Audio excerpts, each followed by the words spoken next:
ಸಂಜೀವ್ ಕುಲಕರ್ಣಿ ಮೂಲತಃ ಅಥಣಿ ತಾಲೂಕಿನ ಸತ್ತಿ ಗ್ರಾಮದವರು. ಅಲ್ಲಿನ ಹಿರಿಯ ಹಾಗೂ ಹೆಮ್ಮೆಯ ಕುಲಕರ್ಣಿ ಮನೆತನದ ಹಿರಿಯ ಮಗನೇ ಈ ಸಂಜೀವ್ ಕುಲಕರ್ಣಿ.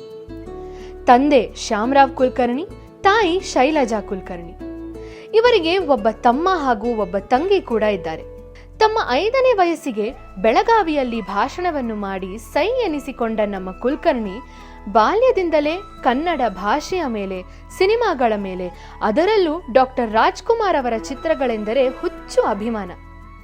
ಈ ಅಭಿಮಾನದಿಂದಲೇ ಇಂಜಿನಿಯರಿಂಗ್ ಪದವೀಧರರಾಗಬೇಕಾಗಿದ್ದ ಇವರು ಅದನ್ನು ಅರ್ಧಕ್ಕೆ ಬಿಟ್ಟು ಬೆಂಗಳೂರಿನ ವಿಜಯ ಫಿಲ್ಮ್ ಇನ್ಸ್ಟಿಟ್ಯೂಟ್ನಲ್ಲಿ DFA ಅಂದರೆ ಡಿಪ್ಲೊಮಾ ಇನ್ ಫಿಲ್ಮ್ ಆಕ್ಟಿಂಗ್ ಅನ್ನು ಮಾಡಿದ್ದಾರೆ.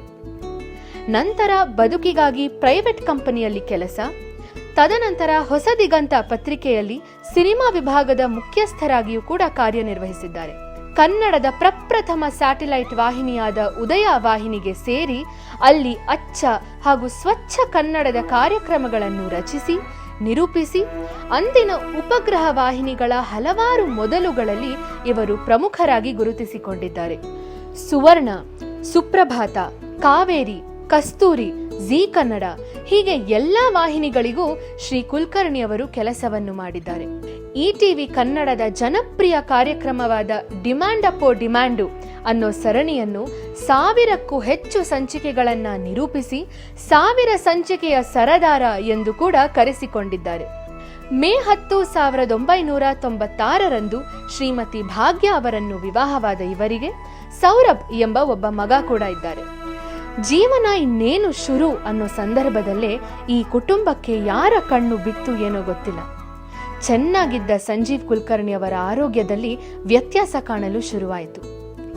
ಬಹಳ ಚಿಕ್ಕದಾಗಿ ಶುರುವಾದ ಈ ಸಮಸ್ಯೆ ಬೃಹದಾಕಾರವಾಗಿ ಬೆಳೆದು ನಿಂತು ಈ ಕುಟುಂಬಕ್ಕೆ ಆಸರೆಯಾಗಿ ಆಲದ ಮರದಂತಿದ್ದ ಶ್ರೀ ಕುಲಕರ್ಣಿ ಅವರ ಬದುಕೆಂಬ ಬೇರುಗಳನ್ನು ಕತ್ತರಿಸಲು ಶುರು ಮಾಡಿತು ಈ ಕ್ರೂರ ವಿಧಿ. ಒಂದು ಕಡೆ ಮಗನ ಪಾಲನೆ, ಇನ್ನೊಂದು ಕಡೆ ಸಂಸಾರದ ನಿರ್ವಹಣೆ, ಜೊತೆಗೆ ಆರೋಗ್ಯದ ಸಮಸ್ಯೆ. ಇದೆಲ್ಲವೂ ಹೊತ್ತುಕೊಂಡು ಹಠವಾದಿಯಾಗಿ, ಛಲವಾದಿಯಾಗಿ ಶ್ರೀ ಕುಲಕರ್ಣಿಯವರು ಸವಾಲಿನ ಬದುಕು ಸಾಗಿಸಿದ್ದು ನಿಜಕ್ಕೂ ಪ್ರಶಂಸನೀಯ. ತನ್ನ ಮನೆಯ ಆಧಾರ ಸ್ತಂಭವನ್ನು ಉಳಿಸಿಕೊಳ್ಳಲು, ಆ ಜೀವವನ್ನು ಕಾಪಾಡಿಕೊಳ್ಳಲು ಈ ತಾಯಿ ಮಗ ಪಟ್ಟ ಪಾಡು ಅಷ್ಟಿಷ್ಟಲ್ಲ. ನೋವಿನಲ್ಲೂ ನೆನಪಿದೆ, ಆ ನಲಿವಿನಲ್ಲೂ ನೆನಪಿದೆ. ನೆನಪೇ ಒಂದು ಬದುಕು, ಬದುಕೆ ಒಂದು ನೆನಪು. ಶ್ರೀ ಸಂಜೀವ್ ಕುಲಕರ್ಣಿ ಅವರ ಅಂತರಂಗ ಬಹಿರಂಗದ ನೆನಪಿನ ಹೊಳಪನ್ನು ನಿಮ್ಮ ಮುಂದೆ ಬಿಚ್ಚಿಡೋ ನಮ್ಮ ಈ ಸಣ್ಣ ಪ್ರಯತ್ನವೇ ಈ 101 ನೆನಪು ಸರ್. 101 ನೆನಪು. ವೀಕ್ಷಕರೇ, ಸ್ನೇಹಿತರೆ, ನಮಸ್ಕಾರ. ನಿಮ್ಮೆಲ್ಲರಿಗೂ 101 ನೆನಪು ಈ ಹೊಸ ಸರಣಿಗೆ ಸ್ವಾಗತ, ಸುಸ್ವಾಗತ. ಇದು ಒಂದು ವಿಶೇಷವಾದ ಸರಣಿ. ನನ್ನ ಜೊತೆಗಿದ್ದವರು, ನಮ್ಮ ಒಟ್ಟಿಗೆ ಕೆಲಸ ಮಾಡಿದವರು, ನಾನು ಅವರಿಂದ ಕೆಲಸ ಕಲ್ತಿದ್ದು ಉಂಟು. ನಮ್ಮ ಶ್ರೀ ಸಂಜೀವ್ ಕುಲಕರ್ಣಿ ಅವ್ರ ಬಗ್ಗೆ ಈ 101 ನೆನಪು. ಸ್ವಲ್ಪ ಒಂಚೂರು ಓಪನಿಂಗ್ ಬಿಟ್ಟು ಲೆಂತ್ ಇರುತ್ತೆ, ಅನ್ಯತಾ ಭಾವಿಸ್ಬಿಡಿ. ಸುಮಿತ್ರಮ್ಮ ಅವ್ರದ್ದು ಸರಣಿ ಮುಗೀತು. ಮುಂದೆ ಯಾರ್ದು ಮಾಡಬೇಕು ಅಂತ ನಾನು ಹುಡುಕಾಟ ನಡೆಸ್ತಾ ಇರಬೇಕಾದ್ರೆ ನನ್ನ ಶ್ರೀಮತಿಯವರು ಒಂದು ಸತಿ ಕುಲಕರ್ಣಿ ಅವ್ರ ವಿಚಾರ ಯಾಕೆ ನೀವು ದಾಖಲೆ ಮಾಡಬಾರ್ದು ಅಂತ ಹೇಳಿದ್ರು.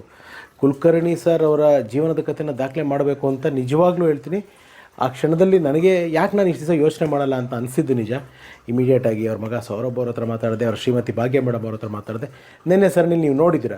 ಇವತ್ತಿಂದ ಆ ಸರಣಿ ಅಂದರೆ ನಿಜವಾದ ಶ್ರೀ ಸಂಜೀವ್ ಕುಲಕರ್ಣಿ ಅವರ ಬದುಕಿನ ಕತೆ ನಿಮ್ಮ ಮುಂದೆ ಪ್ರಸ್ತುತಪಡಿಸ್ತಾ ಇದ್ದೀನಿ. ಅಂದರೆ ಅವರ ಹೋರಾಟ, ಅವರ ಒದ್ದಾಟ, ಹೆಸರು ಸಂಪಾದನೆ ಮಾಡಬೇಕು ಅನ್ನೋ ಅವರ ಛಲ, ಎಲ್ಲದರ ಜೊತೆಗೆ ಅವ್ರನ್ನ ಉಳಿಸ್ಕೊಳ್ಳೋಕ್ಕೆ ದೈಹಿಕವಾಗಿ ಈ ತಾಯಿ ಮಗ ಪಟ್ಟಿರೋ ಪಾಡು, ಕಷ್ಟ ಇದೆಯಲ್ಲ, ನಿಜವಾಗ್ಲೂ ಕೈ ಎತ್ತು ಮುಗಿಬೇಕು ಈ ಹುಡುಗನಿಗೆ, ಆಮೇಲೆ ನಮ್ಮ ಕುಲಕರ್ಣಿ ಸರ್ ಅವರ ಮೇಡಮ್ಗೆ. ಸೊ ಸಾಕಷ್ಟು ವಿಚಾರಗಳನ್ನ ಶ್ರೀ ಸಂಜೀವ್ ಕುಲಕರ್ಣಿ ಅವ್ರ ಬಗ್ಗೆ ಈ ಸಂಚಿಕೆಯಲ್ಲಿ, ಈ ಸರಣಿನಲ್ಲಿ ನಿಮ್ಗೆ ತಿಳಿಸ್ತಾ ಹೋಗ್ತೀನಿ. ನಿಮಗೆಲ್ಲ ಗೊತ್ತು, ಈ ಕಾರ್ಯಕ್ರಮ ಮಾಡಬೇಕಾದ್ರೆ ನಿಮ್ಮ ರಘುರ ಮುಖಕ್ಕೆ ಬಣ್ಣ ಹಚ್ಚಲ್ಲ, ಬಣ್ಣದ ಮಾತಾಡಲ್ಲ. ಆದರೆ ಬಣ್ಣದ ಲೋಕದ ಅಪರೂಪದ ವ್ಯಕ್ತಿಗಳನ್ನ, ಸತ್ಯಗಳನ್ನ, ಸಾಧಕರನ್ನ, ಕಿರುತೆರೆ ಹಿರಿತೆರೆ ಕಟ್ಟಿಕೊಟ್ಟ ದಿಗ್ಗಜರನ್ನು, ಅವರ ಕುಟುಂಬದವ್ರನ್ನ, ಎಲ್ಲೇ ಇರಲಿ ಹೋಗಿ ಹುಡುಗಿ ಹೆಕ್ಕಿ ಅವರ ಜೀವನದ ಕಥೆನ ನಿಮ್ಮ ಮುಂದೆ ದಾಖಲಿಸೋದು ಮರಲ್ಲ ಅಂತ ಹೇಳ್ತಾ ಬನ್ನಿ ನೇರವಾಗಿ ನಮ್ಮ ಶ್ರೀ ಸಂಜೀವ್ ಕುಲಕರ್ಣಿ ಅವರ ಬದುಕಿಗೆ ಹೋಗೋಣ. ಸ್ವಾಗತ, ನಿಮಗೆ ಸುಸ್ವಾಗತ. 101 ನೆನಪು. ಎಸ್, ನನ್ನ ಜೊತೆಗಿದ್ದಾರೆ ನಮ್ಮ ಭಾಗ್ಯ ಮೇಡಮ್ ಅವರು. ಅಮ್ಮ ನಮಸ್ಕಾರ. ನಮಸ್ಕಾರ. ಹೇಗಿದ್ದೀರಮ್ಮ? ಚೆನ್ನಾಗಿದ್ದೀವಿ. ಎಷ್ಟು ಕೋಇನ್ಸಿಡೆನ್ಸ್ ನೋಡಿ, ನನಗೆ 25ನೇ ತಾರೀಕು ನನಗೆ ಗೊತ್ತಾಗಲಿಲ್ಲ. Very sorry, very very sorry. ಇಲ್ಲ, ಅದು ದೈವ ನಿರ್ಣಯ, ಹಂಗಾಗಿ ನಾವೇನು ಮಾಡೋಕ್ಕಾಗಲ್ಲ. ಮತ್ತೆ ಇದು ಒಂಥರ ಅದೇ ನೀವು ಹೇಳ್ದಂಗೆ ಇಲ್ಲ, ಇದು ದೈವ ನಿರ್ಣಯ ಅದು. ಆದರೆ ಇದು ಕುಲಕರ್ಣಿಯವ್ರ ನಿರ್ಣಯ ನೋಡಿ. ಕರೆಕ್ಟಾಗಿ ಅವತ್ತಿಗೆ ಮತ್ತೆ ಅವ್ರ ಬಗ್ಗೆ ಮಾತಾಡೋದಕ್ಕೆ ನಾವು ಸೇರ್ತಾ ಇದ್ದೀವಿ. ಅಂದರೆ ಅವ್ರು ಜೀವಂತವಾಗಿದ್ದಾರೆ ಅಷ್ಟೇ, ಖಂಡಿತ ಖಂಡಿತ. ಫಿಸಿಕಲಿ ಇಲ್ಲ, ಬಟ್ ಜೀವಂತವಾಗಿದ್ದಾರೆ. Anyway, thank you so much ನನಗೆ ಈ ಅವಕಾಶ ಮಾಡಿಕೊಟ್ಟಿದ್ದಕ್ಕೆ. ಅಲ್ಲ, ನಾವು ನಿಮ್ಗೆ ಹೇಳಬೇಕು ಆ ಮಾತನ್ನ, ನೀವು ನಮ್ಗೆ ಹೇಳ್ತಾ ಇದ್ದೀರಾ. ನೀವು ಹೇಳಿದ್ರಿ ಸಾರಿ ನಾನು ಲೇಟ್ ಮಾಡಿದೆ ಅಂತ. ಹಾಗೇನಿಲ್ಲ, ಯಾಕಂದರೆ ಬೆಟರ್ ಲೇಟ್ ದೆನ್ ನೆವರ್ ಅಂತ ಹೇಳ್ತಾರೆ. ಬಟ್ ನಿಮ್ಮ ಮನಸ್ಸಲ್ಲಿ ಅದು ಯಾವತ್ತಿಗೂ ಇದೆ. ನೀವು ನಮ್ಮ ಜೊತೆ ಮಾತಾಡ್ತಾನೆ ಇದ್ರಿ, ನಾವಿಬ್ಬರು ಅಂದರೆ ಒಬ್ರಿಗೊಬ್ರು ಹಂಚ್ಕೊಳ್ತಾನೆ ಇದ್ವಿ. ಈ ಥರ ಕಾರ್ಯಕ್ರಮ ಮಾಡಿನೇ ನೆನೆಸ್ಕೋಬೇಕು ಅಂತೇನಿಲ್ಲ, ಆದ್ರೂ ನೀವು ಎಲ್ರಿಗೂ ಪರಿಚಯ ಮಾಡಿಕೊಡ್ಬೇಕು ಅನ್ನೋ ದೃಷ್ಟಿಯಿಂದ ಈ ಯೋಚನೆ ಮಾಡಿದ್ದು ತುಂಬ ಸಂತೋಷ. Thank you thank you so much ಈ ಆಪರ್ಚುನಿಟಿಗೆ. ಮೇಡಮ್ ಅವ್ರಿಗೂ ಥ್ಯಾಂಕ್ಸ್, ಅವ್ರ ಮಗಾಗೂ ಥ್ಯಾಂಕ್ಸ್, ಅವ್ರ ಸೊಸೆಗೂ ಥ್ಯಾಂಕ್ಸ್, ಅವ್ರ ಇಡೀ ಕುಟುಂಬಕ್ಕೆ ಥ್ಯಾಂಕ್ಸ್ ಹೇಳ್ತಾ ನಮ್ಮ ಕುಲಕರ್ಣಿಯವರ ಬಾಲ್ಯಕ್ಕೆ ಹೋಗೋಕ್ಕೆ ಇಷ್ಟಪಡ್ತೀನಿ. ಅಥಣಿ ಮೂಲದವರು ಅಂತ ಕಾಣುತ್ತೆ. ಹೌದು, ಅಥಣಿ ತಾಲೂಕು ಸತ್ತಿ ಗ್ರಾಮ ಅಂತ ಬರುತ್ತೆ. ಅಲ್ಲಿ ಕುಲಕರ್ಣಿ ಅಂತ ತುಂಬ ಒಂದು ಒಳ್ಳೆ ಫ್ಯಾಮಿಲಿ, ಅಂದರೆ ತುಂಬ ಜನ ಇದ್ದಾರೆ ಅಲ್ಲಿ. ಕುಲಕರ್ಣಿ ಅದು ರೆಪ್ಯೂಟೆಡ್ ಫ್ಯಾಮಿಲಿ. ಆ ಇದರಿಂದ ಕುಟುಂಬದಿಂದ ಬಂದವರು. ಅವ್ರ ತಂದೆ ತಾಯಿ ಹೆಸರೇನಮ್ಮ? ತಂದೆಯವರು ಶಾಮರಾವ್ ಕುಲಕರ್ಣಿ ಅಂತ, ಅವರು KEB-ನಲ್ಲಿ ಅಕೌಂಟ್ಸ್ ಆಫೀಸರ್ ಆಗಿದ್ದರು. ತಾಯಿ ಮೂಲತಃ ಶಿಕ್ಷಕಿ ಅವರು. ಅಂದರೆ ನಮ್ಮ ಮತ್ತೆ ಅವರು MA BA-ನಲ್ಲಿ ಕರ್ನಾಟಕ ಯೂನಿವರ್ಸಿಟಿ ಧಾರವಾಡಕ್ಕೆ ಗೋಲ್ಡ್ ಮೆಡಲಿಸ್ಟು, ಆಮೇಲೆ MA-ನಲ್ಲಿ ಗೋಲ್ಡ್ ಮೆಡಲಿಸ್ಟು. ಅವ್ರ ಹೆಸರು ಶೈಲಜಾ ಕುಲಕರ್ಣಿ ಅಂತ. ಅಂದರೆ ಕುಲಕರ್ಣಿ ಅವ್ರಿಗೆ ಎಲ್ಲೋ ತಾಯಿಯಿಂದನೇ ಅದು ರಕ್ತಗತವಾಗಿ ಹರಿದು ಬಂದಿದೆ. ಯಾಕಂದರೆ ಕುಲಕರ್ಣಿ ಪ್ರೆಗ್ನೆನ್ಸಿಲಿ ಆಕೆ BA ಮಾಡ್ತಾಯಿದ್ರು, MA ಮಾಡ್ತಾಯಿದ್ರು. ಹಾಗಾಗಿ ಅವರು ಎರಡೂನಲ್ಲೂ BA ಮತ್ತು MA ಎರಡೂ ಪದವಿನಲ್ಲೂ ಗೋಲ್ಡ್ ಮೆಡಲಿಸ್ಟ್ ಅವರು, ಕನ್ನಡ ಸಬ್ಜೆಕ್ಟಲ್ಲಿ. ನಾವೆಲ್ಲ ಮಾತೃಭಾಷೆನ ತಾಯಿ ಗರ್ಭದಿಂದ ಹೊರಗೆ ಬಂದ ಮೇಲೆ ಕಲ್ತ್ರೆ, ಅವರು ತಾಯಿ ಭಾಷೆನ ತಾಯಿ ಗರ್ಭದಲ್ಲೇ ಕೂತ್ಕೊಂಡು ಕಲ್ತಿರೋಂಥ ವ್ಯಕ್ತಿ. ಆದ್ರಿಂದಲೇ ಮೋಸ್ಟ್ಲಿ ಕನ್ನಡ ಕುಲಕರ್ಣಿ ಆಗಿದ್ರು ಅಂತ ಅನ್ಸುತ್ತೆ. ನಿಜ ನಿಜ. ಸೊ ಖುಷಿ ಆಗುತ್ತೆ ನನಗೆ. ಎಷ್ಟು ಜನ ಕುಲಕರ್ಣಿಯವ್ರಿಗೆ? ಒಬ್ರು ತಮ್ಮ, ಒಬ್ರು ತಂಗಿ. ತಮ್ಮ ಡಾಕ್ಟ್ರು, ಅವ್ರ ಫ್ಯಾಮಿಲಿ ಕೂಡ ಡಾಕ್ಟ್ರು, ಅವ್ರು ಹುಬ್ಬಳ್ಳಿಯಲ್ಲಿ ಇರ್ತಾರೆ. ಮತ್ತು ತಂಗಿ ಅವರು ಇಲ್ಲೇ ಇರ್ತಾರೆ, ಅಂದರೆ ಬೆಂಗಳೂರಲ್ಲಿ ಇರ್ತಾರೆ. ಅವ್ರ ತಂಗಿ ಯಜಮಾನರು ಸಾಫ್ಟ್ವೇರ್ ಇಂಜಿನಿಯರು. ಅವರು ಕುಲಕರ್ಣಿಯವ್ರ ತಂಗಿ ಕೂಡ ಇಕ್ಲು ಮ್ಯಾಥ್ ಟೀಚರ್ ಅವರು. She is also MSc in maths. ಹೇಗಿದ್ರಂತೆ ಕುಲಕರ್ಣಿ ಅವರು ಬಾಲ್ಯದಲ್ಲಿ? ಅಂದರೆ ಸ್ವಲ್ಪ ಹಠ, ಛಲ. ಚಿಕ್ಕ ವಯಸ್ಸಿಂದನೂ ಅದೊಂದು ಅವ್ರಿಗೆ ಮೈಗೂಡ್ಕೊಂಡು ಬಂದಿದ್ದು ಒಂದು ಗುಣ. ಅಂದರೆ ಹಿಡಿದ ಕೆಲಸ ಬಿಡೋದಿಲ್ಲ, ಒಂದೇನಾದ್ರು ಅಂದ್ಕೊಂಡ್ರೆ ಅದನ್ನು ಸಾಧಿಸಿಯೇ ಮುಂದೆ ಹೋಗಬೇಕು ಅನ್ನೋ ಥರದ್ದು ಸ್ವಭಾವ, ಒಂಥರ ಹಠದ ಸ್ವಭಾವ. ಅದೇ ಅವ್ರಿಗೆ ಮುಂದೆ ಅವ್ರು ಅಂದ್ಕೊಂಡಿದ್ದನ್ನು ಸಾಧಿಸೋಕ್ಕೆ ಅನುಕೂಲ ಆಯಿತು. ನಮ್ಮ ಅತ್ತೆ ಅವರೆಲ್ಲ ಹೇಳೋ ಪ್ರಕಾರ ಅದೇ ಚೆನ್ನಾಗಿ ಓದ್ತಾಯಿದ್ರು. ಅಂದರೆ ಚಿಕ್ಕ ವಯಸ್ಸಲ್ಲಿ ಒಂದು 5 ವರ್ಷದ ಹುಡುಗ ಆಗಿದ್ದಾಗಲೇ 1,000 ಜನರನ್ನ ಕುರಿತು ಒಂದು ಭಾಷಣ ಮಾಡಿದ್ರಂತೆ ಅವರು, ಬಿಜಾಪುರದಲ್ಲಿ ದೊಡ್ಡ ವೇದಿಕೆಯ ಮೇಲೆ. ಹಾಗಾಗಿ ಅದು ಸಣ್ಣ ವಯಸ್ಸಿಂದನೇ ಅವ್ರಿಗೆ ಭಾಷಣ ಕಲೆ ಅನ್ನೋದು ಬಂದಿತ್ತು ಅಂತ ನಮ್ಮ ಅತ್ತೆ ಆಗಾಗ ಹೇಳ್ತಿರ್ತಾರೆ. ಎಲ್ಲಿ ಹುಟ್ಟಿದ್ದಲ್ಲಿ ಕುಲಕರ್ಣಿ? ಹುಟ್ಟಿದ್ದು ಗುಲ್ಬರ್ಗಾನಲ್ಲಿ. ಅಂದರೆ ನಮ್ಮ ಅತ್ತೆಯವರ ತಂದೆ, ಅಂದರೆ ಕುಲಕರ್ಣಿಯವ್ರ ತಾತ, ಅವರು ಇದರಲ್ಲಿ ಅವರು ಒಂದು ಶಿಕ್ಷಣ ಇಲಾಖೆಯಲ್ಲೇ DDPI ಅಂತ ಹೇಳಿದ ಜ್ಞಾಪಕ. ಅವರು ಗುಲ್ಬರ್ಗಾದಲ್ಲಿದ್ದರು. ಹಾಗಾಗಿ ಅವ್ರ ಜನನ ಆಗಿದ್ದು ಗುಲ್ಬರ್ಗಾದಲ್ಲಿ. ಓಕೆ. ಹಿರಿಮಗ ಇವರು? ಹೌದು. ಹಠವಾದಿ ಅಂತ ಹೇಳಿದ್ರೆ, ಸೊ ತಮ್ಮನ ವಿಷಯದಲ್ಲಿ, ತಂಗಿ ವಿಷಯದಲ್ಲಿ ಎಷ್ಟು ಪೊಸೆಸಿವ್ ಆಗಿದ್ರಂತೆ, ಅಥವಾ ಒಂದು ತುಂಬಾ ಕೇರಿಂಗ್ ಅಣ್ಣ ಆಗಿದ್ರಂತ, ಹೇಗಿದ್ರಂತೆ? ತುಂಬ. ಅಂದರೆ ಈಗಲೂ ಜ್ಞಾಪಿಸ್ಕೊಳ್ತಾ ಇರ್ತಾರೆ ನನ್ನ ಮೈದ್ನಾಗಲಿ ನಾದ್ನಿ ಆಗಲಿ. ಅಂದರೆ ಸ್ಟ್ರಿಕ್ಟ್ ಒಂಥರ, ಹೀಗಿರ್ಬೇಕಂದ್ರೆ ಹೀಗೆ ಇರಬೇಕು. ಒಂದು ಸಾಮಾನನ್ನು ಇಲ್ಲಿಟ್ಟಿರೋ ಜಾಗದಿಂದ ತೆಗಿಬೇಕಾದ್ರೂ ಕೇಳಿ ಮಾಡಬೇಕು, ಇಲ್ಲಾಂದರೆ ಹೊಡ್ತಾ ಗ್ಯಾರಂಟಿ. ಆಮೇಲೆ ಹೊರಗಡೆ ಹೋದರೂ ಅಷ್ಟೇ. ನನ್ನ ಮೈದ್ನ ಮೊನ್ನೆ ಜ್ಞಾಪಿಸ್ಕೊತಾ ಇದ್ರು, ಒಂದು ಹೇಳ್ದೆ ಕೇಳದೆ ಯಾರ್ದು ಸೈಕಲ್ ತೊಗೊಂಡು ಫಿಲಮ್ಗೆ ಹೋಗಿದ್ರಂತೆ. ಇವರೆಲ್ಲ ನೋಡ್ಬಿಟ್ಟಿದ್ದಾರೆ ಅಣ್ಣ ಅವ್ರನ್ನ, ತಮ್ಮನ್ನ. ಬಂದಮೇಲೆ ಚೆನ್ನಾಗಿ ಒದೆ ಬಿದ್ದಿದೆ ತಮ್ಮಂಗೆ. ಆ ಥರ ತಂಗಿಗೂ ಅಷ್ಟೇ, ತುಂಬ ವಿಷಯದಲ್ಲಿ ಗೈಡ್ ಮಾಡಿ ಒಂಥರ ಸ್ಟ್ರಿಕ್ಟ್ ಅಣ್ಣ ಅವರು. ವೆರಿ ಸ್ಟ್ರಿಕ್ಟ್ ಅಣ್ಣ. ಈ ಕನ್ನಡದ ಮೇಲೆ, ಭಾಷೆ ಮೇಲಿನ ಹಿಡಿತ ಅವ್ರಿಗೆ ಬೆಳೀತಾ ಬಂತು. ಆದರೆ ಒಲವು ಅನ್ನೋದಿರುತ್ತಲ್ಲ ನಮ್ಮ ಭಾಷೆ ಮೇಲೆ, ನಾವು ಭಾಷೆನ ಪ್ರೀತಿಸೋದು ಬೇರೆ, ಗೌರವಿಸೋದು ಬೇರೆ, ಅದನ್ನು ಒಂದು ವೃತ್ತಿ ಮಾಡ್ಕೊಳ್ಳೋದು ಬೇರೆ. ಸೊ ಕುಲಕರ್ಣಿ ಇದು ಮೂರು ಮಾಡ್ಕೊಂಡು ಬಂದರು. ಈ ಭಾಷೆ ಮೇಲಿನ ಒಲವು ಅವ್ರಿಗೆ ಹೇಗೆ ಪ್ರಾರಂಭ ಆಗಿದ್ದು, ಹೇಗಂತದ್ದು? ಆ್ಯಕ್ಚುಲಿ ಭಾಷೆ ಮೇಲೆ ಒಲವು ಮುಂಚಿಂದ ಇತ್ತು. ಯಾಕಂದರೆ ಮುಂಚೆ ನಾನು ಅವರು ಪರಿಚಯ ಆಗಿದ್ದು ನಮ್ಮ ಕಾಲೇಜ್ ದಿನಗಳಲ್ಲಿ. ಲವ್ ಸ್ಟೋರಿ ಚೆನ್ನಾಗಿದೆ, ಮಾತಾಡ್ತೀನಿ ಅದನ್ನು. ಅದು ಹಾಗಾಗಿ ಅವ್ರಿಗೆ ಮುಂಚಿನೂ ಅದು ಭಾಷಣ ಕಲೆ ಅನ್ನೋದು ಬಂದ್ಬಿಟ್ಟಿತ್ತು. ಅವರು ಶಾಲಾ ಕಾಲೇಜುಗಳಲ್ಲೂ ಸುಮಾರು ಚರ್ಚಾ ಸ್ಪರ್ಧೆಗಳು ಎಲ್ಲ ಕಡೆ ಹೋಗ್ತಾ ಇದ್ರು. ಮತ್ತು ಎಲ್ಲ ಕಡೆನೂ ಪ್ರಥಮ ಬಹುಮಾನ. ಅದ್ರ ಬಗ್ಗೆ ಇದನ್ನೇ ಇಲ್ಲ. ಅದು ಅಲ್ಲಿಂದನೇ ಬೆಳೀತಾ ಬಂತು. ಬರವಣಿಗೆ ಮತ್ತು ಸುಮಾರು ಬರೆದಿದ್ದಾರೆ ಅವರು. ಅದು ಎಲ್ಲೂ ಬೆಳಕಿಗೆ ಬಂದಿಲ್ಲ. ಮೊನ್ನೆನೂ ನಾನು ತೆಗೆದು ನೋಡ್ತಾ ಇದ್ದೆ, ಕತೆ ಕವನಗಳನ್ನು ಸುಮಾರು ಬರೆದಿಟ್ಟಿದ್ದಾರೆ.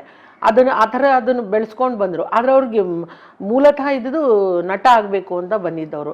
ಆದರೆ ಅವರು ಭಾಷೆ ಮೇಲಿನ ಹಿಡಿತ ಅವರಿಗೆ ಒಂಥರ ನೀವು ಹೇಳ್ದಂಗೆ ತಾಯಿ ಗರ್ಭದಿಂದನೇ ಬಂದುಬಿಟ್ಟಿತ್ತದು.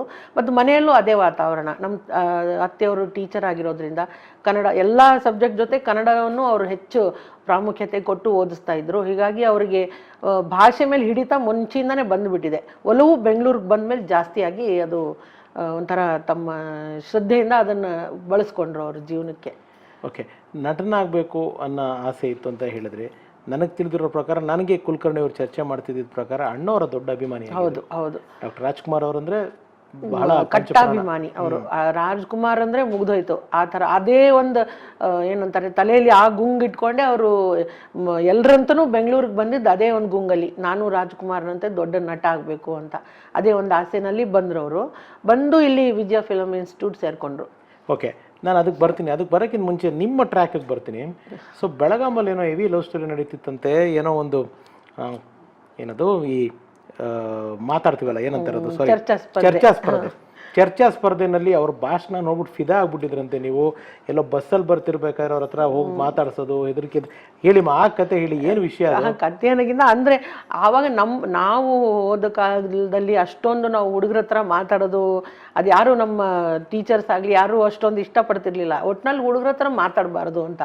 ಬಟ್ ನಾವು ಚರ್ಚಾ ಸ್ಪರ್ಧೆಗೆ ಹೋಗ್ತಾ ಇರೋದ್ರಿಂದ ಎಲ್ಲರ ಹತ್ರನೂ ನಾವು ಮಾತಾಡ್ತಿದ್ವಿ. ಬೇರೆ ಎಲ್ಲ ಕಾಲೇಜಿಂದನೂ ಬಂದಿರ್ತಾ ಇದ್ರು, ಮಾತಾಡ್ತಾ ಇದ್ವಿ. ನಮ್ಮದು ಹುಬ್ಬಳ್ಳಿಯಲ್ಲಿ, ನಾನು ಇದು ವುಮೆನ್ಸ್ ಕಾಲೇಜು, ನಮ್ಮಲ್ಲಿ ಕೋಯೆಡ್ ಇರಲಿಲ್ಲ.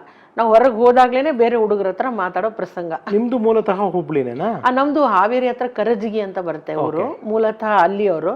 ಬಟ್ ನಮ್ಮ ತಂದೆ ತಾಯಿ ಎಲ್ಲ ಬಂದು ಹುಬ್ಬಳ್ಳಿಯಲ್ಲೇ ಸೆಟ್ಲ್ ಆಗಿದ್ರು. ನಮ್ಮ ತಂದೆ ಕಿಮ್ಸಲ್ಲಿ ಕೆಲಸ ಮಾಡ್ತಾಯಿದ್ರು, ಫಾರ್ಮಸಿಸ್ಟ್ ಅಂತ. ಹಾಗಾಗಿ ನಾವು ಹುಬ್ಳಿಯಲ್ಲೇ ಸೆಟ್ಲ್ ಆಗಿದ್ವಿ. ಹಂಗಾಗಿ ಕಾಲೇಜಲ್ಲಿ ನಾವಿಬ್ಬರು ಭೇಟಿ ಆಗ್ತಾ ಇದ್ವಿ ಅಷ್ಟೇ, ಅಂದರೆ ಚರ್ಚಾ ಸ್ಪರ್ಧೆಗಳಲ್ಲಿ. ಅದು ಒಂದು ಸಲ ನಾನು ಫಸ್ಟ್ ಟೈಮ್ ಅವರು ನೋಡಿದಾಗ, ಆ್ಯಕ್ಚುಲಿ ದೊಡ್ಡದಿತ್ತು ಅದು, ರಾಜ್ಯ ಮಟ್ಟದ ಸ್ಪರ್ಧೆ, ಇಡೀ ದಿನ ನಡೆದಿತ್ತು, ಸಾಯಂಕಾಲದವರೆಗೂ ಎಲ್ಲ ನಾವು ಕಾಯ್ದೇ ಸುಸ್ತಾಗ್ಬಿಟ್ಟಿದ್ವಿ ನಮ್ಮ ಮಾತುಗಳಿಗೆ. ಬಟ್ ಅವರು ಮಾತಾಡಿದಾಗ ಆಲ್ಮೋಸ್ಟ್ ಒಂದು 1000 ಜನದ ಮೇಲಿದ್ರು. ಎಲ್ಲ ಪಿನ್ ಡ್ರಾಪ್ ಸೈಲೆನ್ಸ್. ಅವಾಗ ಅಷ್ಟು ಪವರ್ಫುಲ್ಲಾಗಿ ಮಾತಾಡಿದ್ರು. ಯಾವ ವಿಚಾರವಾಗಿ? ಅದೇ ಮತದಾನದ ಹಕ್ಕು 18 ವರ್ಷಕ್ಕೆ ಇಳಿಸಿದ್ರು ಅವಾಗ. ಅದು ಸರಿನಾ ತಪ್ಪ? ಅವಾಗ 21 ವರ್ಷ ಇದ್ದದನ್ನು 18 ವರ್ಷಕ್ಕೆ ಕಡಿಮೆ ಮಾಡಿದರು. ಅದು ಸರಿನಾ ತಪ್ಪ ಅನ್ನೋದ್ರ ಮೇಲೆ ಚರ್ಚೆ. ಸರಿ ಅಂತ ಒಂದು ವರ್ಗ, ಇಲ್ಲ ಅಂತ ಒಂದು ವರ್ಗ. ಇವರು ಸರಿ ಅನ್ನೋದ್ರ ಬಗ್ಗೆ ವಾದ ಮಾಡಿದರು. ಹಾಗಾಗಿ ಅದು ಅಂದರೆ ಏನಕ್ಕೆ ಅಷ್ಟೊಂದು ಪಿನ್ ಡ್ರಾಪ್ ಸೈಲೆನ್ಸ್ ಆಯ್ತು ಅಂದರೆ, ಬೆಳಿಗ್ಗೆಯಿಂದ ಕಾಯ್ದು ಯಾರ ಮಾತು ಯಾರು ಕೇಳಿಸ್ಕೊತಾ ಇರಲಿಲ್ಲ. ಯಾರ್ಯಾರು ಹರಟೆ ಹೊಡಿತಾ ಇದ್ರು, ಅವ್ರ ಮೇಲೆ ಮಾತಾಡ್ತಾಯಿದ್ರು. ಜಡ್ಜಸ್ ಅವ್ರ ಪಾಡಿಗೆ ಅವ್ರು ಮಾರ್ಕ್ ಕೊಡ್ತಾಯಿದ್ರು. ಬಟ್ ಸಂಜೀವ್ ಕುಲಕರ್ಣಿ ಸ್ಟೇಜ್ ಮೇಲೆ ಬಂದು ಮಾತಾಡಿದಾಗ ಪಿನ್ ಡ್ರಾಪ್ ಸೈಲೆಂಟ್ ಆಗಿಬಿಡ್ತು. ಫುಲ್ ಒಂಥರ ನಿಶಬ್ದ. ಅವ್ರ ಮಾತು ಮಾತ್ರ ಕೇಳಿಸ್ತಾ ಇತ್ತು. ಆ ಒಂದು ಇದರಲ್ಲಿ ನನಗೆ ಸ್ವಲ್ಪ ಇಂಪ್ರೆಸ್ ಆಗೋಯ್ತು. ಆ ಮಾತು ನಿಮ್ಮ ಹೃದಯಕ್ಕೂ ತಟ್ಬಿಡ್ತು. ಸೂಪರ್. ಎಸ್ ಮಾ, ಎಲ್ಲೋ ಕುಲಕರ್ಣಿಯವರು ಇಂಜಿನಿಯರಿಂಗ್ ಮಾಡಬೇಕು ಅಂತ ಇದ್ರಂತೆ. ಬಟ್ ಈ ಬಣ್ಣದ ಸೆಳೆತ ಅವ್ರನ್ನ ಡಿಪ್ಲೊಮೊ ಇನ್ ಫಿಲ್ಮ್ ಆ್ಯಕ್ಟಿಂಗಿಗೆ ಎಳ್ಕೊಂಬಂತು ವಿಜಯ ಫಿಲ್ಮ್ ಇನ್ಸ್ಟಿಟ್ಯೂಟ್ಗೆ ಅಂತ ಕೇಳ್ಪಟ್ಟೆ. ಹೌದು. ಈಗ ತಂದೆ ತಾಯಿ ಎಲ್ಲರ ಮಕ್ಕಳ ಭವಿಷ್ಯ ಚೆನ್ನಾಗಿರ್ಬೇಕು ಅಂತ ಬಯಸ್ತಾರಲ್ವ. ಇಲ್ಲೂ ಹಾಗೆ ಆಗಿದ್ದು. ಒಳ್ಳೆ ಇದಾಗಲಿ, ಇಷ್ಟು ಜಾಣ ಇದ್ದಾನೆ, ಇಷ್ಟು ಒಳ್ಳೆ ಮಾರ್ಕ್ಸ್ ತೆಗಿತಾನೆ, ಸೊ ಇಂಜಿನಿಯರಿಂಗ್ ಮಾಡಿದ್ರೆ ಮುಂದೆ ಜೀವನ ಚೆನ್ನಾಗಿರುತ್ತೆ ಅಂತ. ಸೊ ಆ ದೃಷ್ಟಿಯಲ್ಲಿ ನಮ್ಮ ಮಾವನವರು ಪಾಪ ಸೇರಿಸಿದ್ರು ಅವ್ರನ್ನ BVB ಕಾಲೇಜ್ ಹುಬ್ಳಿಯಲ್ಲಿ. ಬಟ್ ತಲೆಯಲ್ಲಿ ಅದು ಇಲ್ವಲ್ಲ, ಆ ಕಡೆ ಗಮನ ಇಲ್ದಿರೋದ್ರಿಂದ ಅವರಿಗೆ ಪೂರ್ತಿ ಸೆಳೆತ ಈ ಕಡೆ ನಾಟಕ, ಒಂಥರ ಬರವಣಿಗೆ.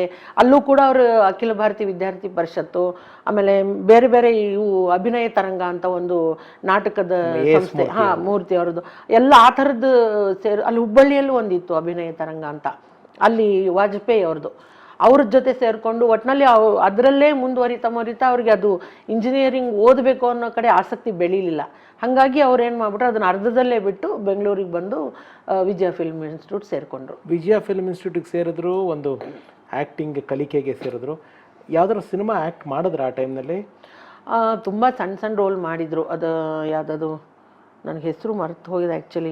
ನಾವು ಅವಾಗ ಅದನ್ನು ಯಾವಾಗೋ ಬಂದಾಗ ಟಿ ವಿಲಿ ನೋಡಿದ್ವಿ. ಅಭಿಜಿತ್ ಅವ್ರದ್ದು ಒಂದು, ಶ್ರುತಿ ಮತ್ತು ಅಭಿಜಿತ್ ಅವ್ರದ್ದು ಅದು ಗೆಳೆಯರ ಗುಂಪಲ್ಲಿ ಒಂದಿತ್ತು. ಆಮೇಲೆ BC ಪಾಟೀಲ್ ಅವ್ರ ಜೊತೆ ಒಂದು ಮಾಡಿದರು ಪತ್ರಕರ್ತ ರೋಲು. ಅದು ಆಮೇಲೆ ಸ್ವಲ್ಪ ದಿನಗಳ ಆದಮೇಲೆ. ಬಟ್ ಅವ್ರಿಗೆ ಅದು ಸಿನಿಮಾ ರಂಗದಲ್ಲಿ ಇನ್ನೂ ತೊಡಗಿಸ್ಕೊಳ್ಳೋಕ್ಕಿಂತ ಮುಂಚೆನೇ ಅವರು ಉದಯ ಟಿ ವಿಗೆ ಇದು ಮಾಡ್ಕೊಂಡ್ಬಿಟ್ರು, ತಮ್ಮ ಏನನ್ನ ಲೈನ್ ಬದಲಾವಣೆ ಮಾಡಿಕೊಂಡ್ರು. ಉದಯ ಟಿ ವಿ ಆವಾಗಿನ ಶುರು ಆಗ್ತಾ ಇತ್ತು 95ರಲ್ಲಿ. ಅಲ್ಲಿ ಶ್ರೀನಾಥ್ ಅವರು ಮತ್ತು ಇವರು ಇನ್ನೊಬ್ಬರು ಅವ್ರ ಹೆಸರು ಮಾಡ್ತೇನೆ, Selvam sir. Selvam sir, Srinath sir ಅದನ್ನು ಇದು ಯಾರ್ಯಾರನ್ನ ಕಾರ್ಯಕ್ರಮಗಳಿಗೆ ಅವರು ಒಂದು ಇದು ಮಾಡುವಾಗ ಆರಿಸ್ತಾ ಇದ್ದಾರೆ, ಬೇರೆ ಬೇರೆ ಕಾರ್ಯಕ್ರಮಗಳಲ್ಲಿ ಆಡಿಷನ್ ಮಾಡ್ತಾ ಬೇರೆ ಬೇರೆ ಏನಂತಾರೆ ಕಾನ್ಸೆಪ್ಟ್ಸ್ ಅವರು ಹುಡುಕ್ತಾ ಇದ್ದಾರೆ ಅಂತ ಗೊತ್ತಾದಾಗ ಕುಲಕರ್ಣಿನೇ ಒಂದು ಕಾನ್ಸೆಪ್ಟ್ ಡಿಸೈನ್ ಮಾಡಿದ್ರು, ಸಿರಿಗನ್ನಡ ಅಂತ. ಸಿಹಿ ನುಡಿ, ಮೊದಲು ಸಿಹಿ ನುಡಿ, ಕರೆಕ್ಟ್. ಆ ಸಿಹಿ ನುಡಿ ಕಾನ್ಸೆಪ್ಟ್ ಡಿಸೈನ್ ಮಾಡಿ ಅದನ್ನಲ್ಲಿ ಹೋಗಿ ಕೊಟ್ಟಾಗ ಅದು ಇದಾಗ್ಬಿಡ್ತು, ಅವ್ರಿಗೆ ಸೆಲೆಕ್ಷನ್ ಆಯಿತು, ಕಾರ್ಯಕ್ರಮ ಶುರು ಆಗ್ಬಿಡ್ತು. ಸೊ ಅವರು ಸಡನ್ ಆಗಿ ಅಂದರೆ ಅವ್ರಿಗೆ ಗೊತ್ತಿಲ್ದಂಗೆ ಅವರು ಈ ಕಡೆ ಬಂದ್ಬಿಟ್ರು, ಅಂದರೆ ಅವಳು ಈ ಕಡೆ ಕನ್ನಡ ಭಾಷೆ, ಕನ್ನಡದ ಇದ್ರ ಕಡೆ ಶಿಫ್ಟ್ ಆಗೋಯ್ತು. ಅದು ನಟನೆಯಿಂದ ಅವರು ನಿರೂಪಕರಾಗಿದ್ದು ಬೈ ಚಾನ್ಸ್. ಬಟ್ ಅದಕ್ಕೆ ಮುಂಚೆ ಅವರು ಪತ್ರಕರ್ತರಾಗಿದ್ರು ಅಂದ್ರೆ ಹೊಸ ದಿಗಂತ ಪತ್ರಿಕೆಯಲ್ಲಿ. ಅಂದರೆ ಅವರು ಬೆಂಗಳೂರಿಗೆ ಬಂದಾಗ ಇಲ್ಲಿ ಏನಾದರೂ ಒಂದು ಮಾಡಬೇಕಿತ್ತು ಅವರು, ಯಾಕಂದರೆ ನಟನಾಗಬೇಕು ಅಂದ ತಕ್ಷಣ ಇದು ಆಗಬೇಕಲ್ಲ, ಮುಂದೆ ಜೀವನ ಅಂತೂ ನಡಿಬೇಕು. ಹಾಗಾಗಿ ಮೊದಲು ಅವರು ಸೇರ್ಕೊಂಡಿದ್ದು ಸವಿತಾ ಸಪ್ಲೈರ್ಸ್ ಅಂತ ಒಂದು ಸ್ಟೀಲ್ ಮ್ಯಾನುಫ್ಯಾಕ್ಚರ್ಸ್, ಅವ್ರ ಕಂಪ್ನಿಯಲ್ಲಿ ಕೆಲಸಕ್ಕೆ ಸೇರ್ಕೊಂಡಿದ್ರು. ಅದ್ರ ಜೊತೆಗೆ ವಿಜಯ ಫಿಲ್ಮ್ ಇನ್ಸ್ಟಿಟ್ಯೂಟು ಅದೆಲ್ಲ ಟ್ರೈನಿಂಗ್ ಮಾಡಿಕೊಂಡ್ರು. ಆಮೇಲೆ ಅವ್ರಿಗೇನು ಅನ್ನಿಸ್ತು ಅಂದರೆ ಈ ಪತ್ರಿಕಾ ರಂಗದಲ್ಲಿ ಸಿನಿಮಾ ಪತ್ರಕರ್ತನಾದಾಗ ಸಿನಿಮಾ ಜನರದ್ದು ಒಡನಾಟ ಬರುತ್ತೆ, ಅಲ್ಲಿ ಏನಾದರೂ ಒಂದು ಸಂಪರ್ಕ ಸಿಗ್ಬೋದು ಅನ್ನೋ ದೃಷ್ಟಿಯಿಂದ ಅವರು ಮತ್ತೆ ಹೊಸ ದಿಗಂತ ಸೇರಿಕೊಂಡ್ರು. ಅಲ್ಲಿ ಸಿನಿಮಾ ಪತ್ರಕರ್ತರಾಗಿ ಸುಮಾರು ಒಂದು 3-4 ವರ್ಷ ಮಾಡಿದ್ರು ಅವರು. ಅದಾದಮೇಲೆ ಪತ್ರಕರ್ತನಾಗಿ ನಡೀತಾ ಇರುವಾಗಲೇ ಉದಯ ಟಿ ವಿ ಬಂದಿದ್ದು. ಎಲ್ಲೂ ಅದು ಸಿನಿಮಾ ರಂಗದಲ್ಲಿ ಇದು ಆಗ್ತಾ ಇಲ್ಲ ಅಂತ ಗೊತ್ತಾದಾಗ ಅವರು ಉದಯ ಟಿ ವಿಗೆ ಶಿಫ್ಟ್ ಆದರು. ಅಂದರೆ ಹಲವು ಮೊದಲುಗಳಿಗೆ ನಾನು ಕಂಡಂಗೆ ಅದು ಒಂದು ಉದಯ ಟಿ ವಿಲಿರ್ಬೋದು, ಇಲ್ಲ ನಮ್ಮ ಈ ಟಿ ವಿಲಿರ್ಬೋದು, ಕೆಲವೊಂದು ಈ ನೇರ ಪ್ರಸಾರದ ಮೊದಲುಗಳಲ್ಲಿ ಕುಲಕರ್ಣಿಯವರು ಪ್ರಮುಖರು. ಹೌದು. ಅಂದರೆ ಯಾವುದೇ ಥರ ನೇರ ಪ್ರಸಾರದಿದ್ದಾಗ ಅವ್ರನ್ನ ಕರ್ಕೊಂಡು ಹೋಗಿ ಕಾರ್ಯಕ್ರಮ ಮಾಡಿಸ್ತಾ ಇದ್ದುಂಟು. ಉದಯ ಟಿ ವಿಯಲ್ಲಿ, ಈ ಟಿ ವಿಯಲ್ಲಿ, ಮುಂದೆ ಝೀ ಬಂತು ಅದರಲ್ಲಿ, ಆಮೇಲೆ ಇವಾಗೇನು ಸ್ಟಾರ್ ಸುವರ್ಣ ಆಗಿದೆ ಅದು ಕಸ್ತೂರಿ ಚಾನಲ್ ಇತ್ತು, ಅದರಲ್ಲಿ ಪ್ರತಿಯೊಂದರಲ್ಲೂ ಮೊದಲು ಏನು ಶುರು ಮಾಡ್ತಾರೆ ಆ ಒಂದು ಕಾರ್ಯಕ್ರಮ, ಅದನ್ನು ನಿರೂಪಣೆ ಮಾಡಿದ್ದು ಸಂಜೀವ್ ಕುಲಕರ್ಣಿ ಅವರೇನೆ. ಈಗ ಬೆಂಗಳೂರಿಗೆ ಬಂದು ಇಲ್ಲಿ ಜೀವನಕ್ಕೆ ಹೋರಾಟ ನಡೆಸ್ತಾ ಇದ್ರು, ಎಲ್ಲ ಉದಯ ಟಿ ವಿಗೆ ಸೇರಿಕೊಂಡ್ರು. ನಿಮ್ಮಿಬ್ಬರ ಈ ಪ್ರೀತಿ ಚಿಗಿರಿ ಯಾರು ಫಸ್ಟ್ ಪ್ರಪೋಸ್ ಮಾಡಿದ್ದು, ನೀವು ಅವರ? ನಾನು. ಒಬ್ರಿಗೊಬ್ರು ಸಪೋರ್ಟಿವ್ ಆಗಿ ಕೆಲಸ ಮಾಡ್ಕೊಂಡು ಹೋಗಬೇಕು ಅನ್ನೋದು ಇದ್ದಿದ್ದರಿಂದ ಹಾಗೆ ಒಂಥರ ಎಲ್ಲೂ ಮಿಕ್ಸ್ಡ್ ಇತ್ತು ನಮ್ಮದು. ಬದಲಾವಣೆ ಅನ್ನೋಕ್ಕಿಂತ ಮಿಕ್ಸ್ಡ್, ಒಂಥರ ಈ ಕಡೆ ಗಂಡ, ಪ್ರೇಮಿ, ಗೆಳೆಯ, ಗೈಡು, ಫಿಲಾಸಫರ್ ಆ ಥರ.